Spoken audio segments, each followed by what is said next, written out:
Bienvenue au podcast L'entrepreneuriat authentique par Nancy Richard. Ici, chaque semaine, je partage un ingrédient secret qui m'a permis de bâtir des entreprises où les valeurs brillent autant que les résultats. Authenticité, créativité, bienveillance. Ce podcast est votre dose hebdomadaire d'inspiration pour aligner passion et profession. Ensemble, découvrons les clés pour entreprendre avec cœur, audace et un brin de rock'n'roll. Prêt à libérer votre potentiel entrepreneurial? Branchez-vous, ça commence maintenant! Et bonjour à vous, ici Nancy. J'espère que vous allez bien et que vous avez passé vraiment une merveilleuse semaine. Moi, cette semaine, je me sens pleine de gratitude parce que j'ai réussi à jongler avec mille et une choses sans perdre le nord. J'avoue que j'ai eu quelques moments où je me sentais un peu comme une funambule sur un fil, mais je suis quand même restée debout. Puis vous, comment allez-vous? Bienvenue à cet épisode du podcast L'entrepreneuriat authentique. Et cette semaine, l'ingrédient clé, c'est la conciliation.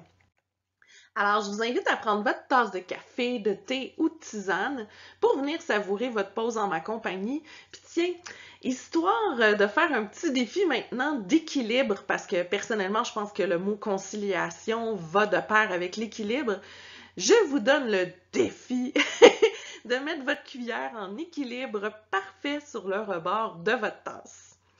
Chez nous, je vous raconte un peu comment on gère notre temps. On est vraiment des lève-tôt. Rémi, lui, il se lève comme à 4h45 à peu près, puis il doit partir pour le travail à 5h15.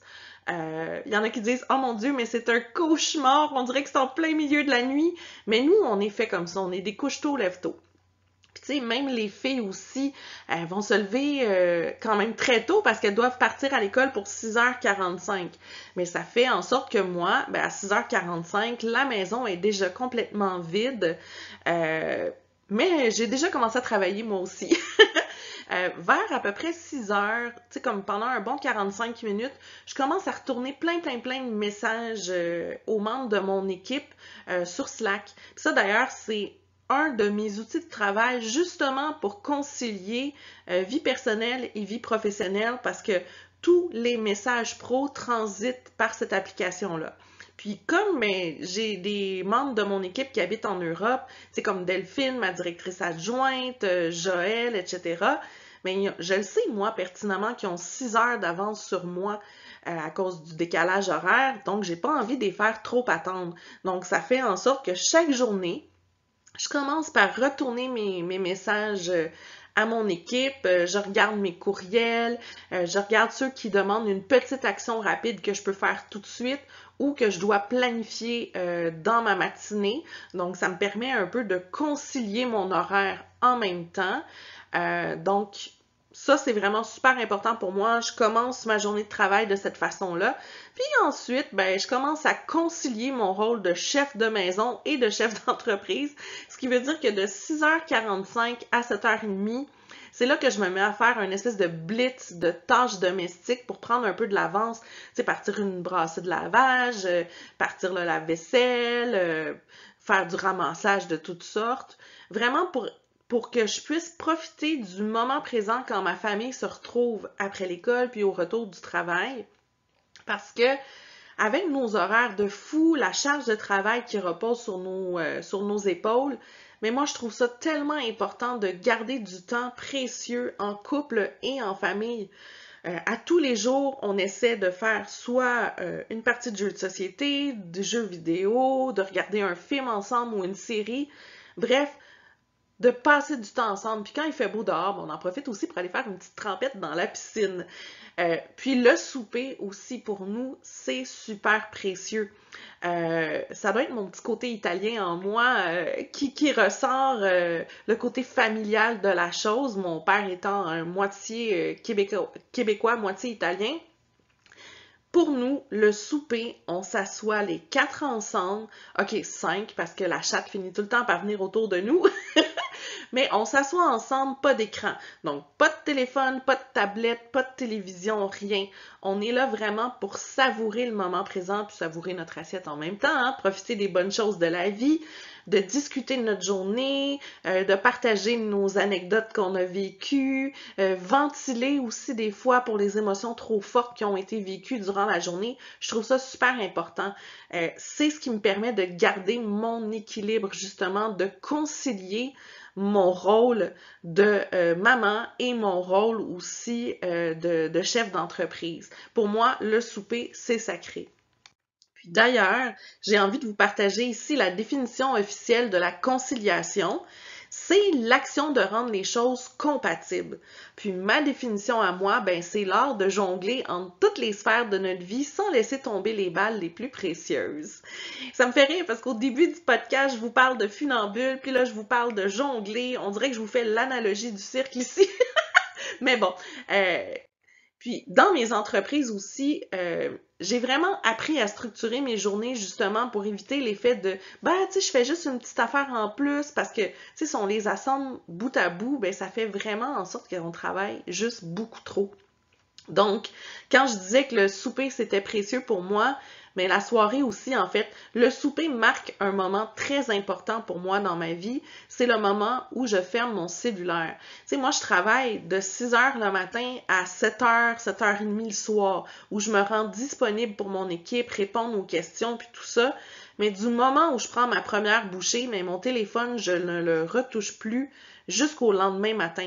Donc, si vous essayez vraiment de m'envoyer un message le soir, mais mieux vaut passer par le téléphone de la maison parce que oui, j'ai une ligne fixe encore justement parce que j'ai besoin de mettre de côté mon outil de travail pour pouvoir me reposer et me ressourcer. Puis tu sais, c'est pas banal non plus ça. Hein? Dans plusieurs grandes entreprises, entre autres, on juge que c'est un droit fondamental. On appelle ça le droit à la déconnexion.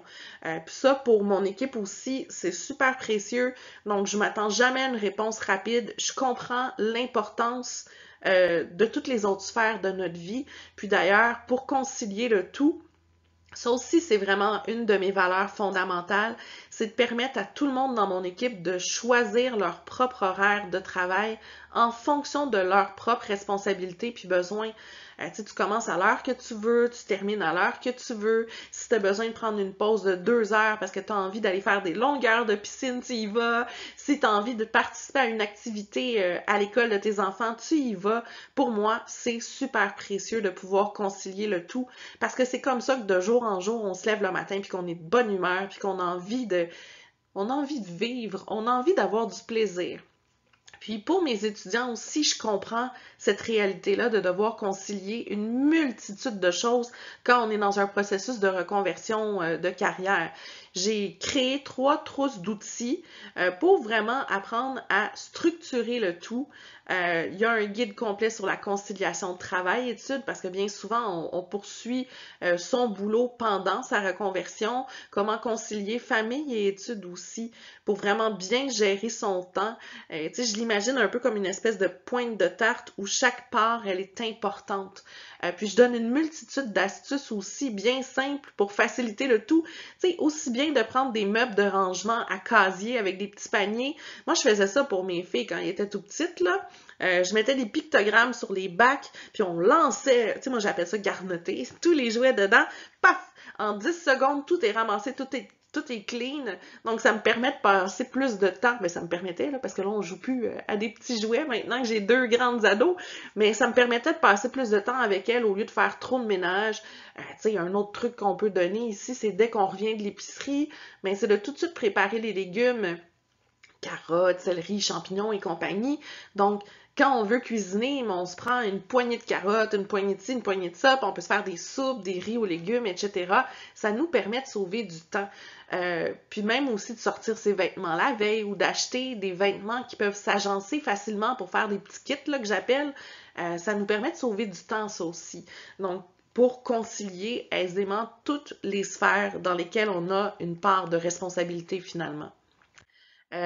Puis, il faut apprendre aussi justement, ça c'est un exercice là, que je donne à tous à tous mes mentorés l'exercice de la roue de la vie. On apprend à identifier vraiment toutes les sphères de notre vie, vie personnelle, professionnelle, amoureuse, sociale, les finances, la famille, famille autant proche que famille élargie. Puis c'est là qu'on va aller donner vraiment une place dans cette roue-là avec un ordre de priorité. Puis si on voit qu'il y a un champ qui prend trop d'importance versus un autre, on est en état de déséquilibre. Puis c'est là qu'on doit poser des actions pour retourner dans un état de conciliation. Donc, si on se rend compte que oui, le travail, on a beaucoup de plaisir, on a un score de 10 sur 10, mais que notre famille, qui était si importante à nos yeux, est rendue avec un score de 2 parce qu'on n'y accorde pas autant de temps, c'est là qu'on doit poser des actions pour pouvoir retourner à un état d'équilibre. Puis, une façon aussi de prendre du temps personnel pour concilier le tout, parce que c'est bien facile de tomber dans le piège de on se donne à fond quand on est entrepreneur pour notre entreprise, pour l'aspect finance, pour l'aspect bien-être de notre équipe, notre famille aussi, mais tu sais, il ne faut pas s'oublier comme individu aussi. Donc, moi, une des astuces que je me suis faite, c'est dans mon agenda, je me réserve des plages horaires pour m'entraîner. Comme ça, c'est noté dans mon agenda. Fait que si je triche, mais c'est contre moi-même. Puis honnêtement, tricher pour s'entraîner, c'est un peu plate parce que j'ai littéralement 2 volets d'escalier pour aller m'entraîner. J'ai mon gym dans mon sous-sol. Donc, tu sais, c'est super important de dire je l'ai noté, ben je m'engage à le faire. C'est parce que ça serait tellement facile sinon de juste dire ah ben j'ai un rendez-vous plus important à placer dans mon agenda ou de procrastiner puis pas le faire. Mais c'est important de faire des rendez-vous avec soi. Puis, tu sais, c'est un des pièges, justement, quand on travaille depuis la maison, puis de perdre cet état-là de conciliation de toutes les sphères de sa vie. Puis, je vous parle en toute connaissance de cause. Ça fait... Oh mon Dieu, je pense que ça fait presque 18 ans que je suis en télétravail pour différents postes. Autant quand j'ai commencé ma carrière de doula, de naturopathe, de coach, quand j'ai commencé l'école Cybelle aussi, quand je faisais de la rédaction aussi de différents articles de revues pour plein de revues différentes. Donc j'ai toujours eu mon bureau à la maison. Puis c'est là qu'on tombe dans le surtravail. Ah, mais là, j'ai 2 minutes devant moi. Ben, tu sais, je pourrais aller finir ce courriel-là. Je pourrais passer tel appel. Puis tout ça, ça s'arrête jamais. Donc, c'est important vraiment de dire que du moment où on referme la porte de notre bureau, mais c'est terminé, justement. Puis, tu sais, ce petit rituel-là va apporter vraiment beaucoup de bien-être. Moi, je trouve que du moment où je ferme la porte de mon bureau, c'est terminé. Tu sais, il y en a qui ont tout le temps peur de manquer quelque chose, puis ça nous empêche vraiment de décrocher, mais tu sais, ça va jamais s'arrêter. Mais tu sais, le faux mot, là, le fear of missing out, ça peut être vraiment puissant. Donc, c'est important de se mettre des limites qui sont claires. C'est vraiment crucial pour notre équilibre de santé mentale. Puis dans mon programme, là, justement, que je donne en mentorat d'affaires qui s'appelle Structurer pour réussir, je parle de ça. J'ai même créé un module complet qui s'appelle Structurer son horaire et son travail. On parle de planification, d'organisation et surtout, mais surtout, de respect de soi.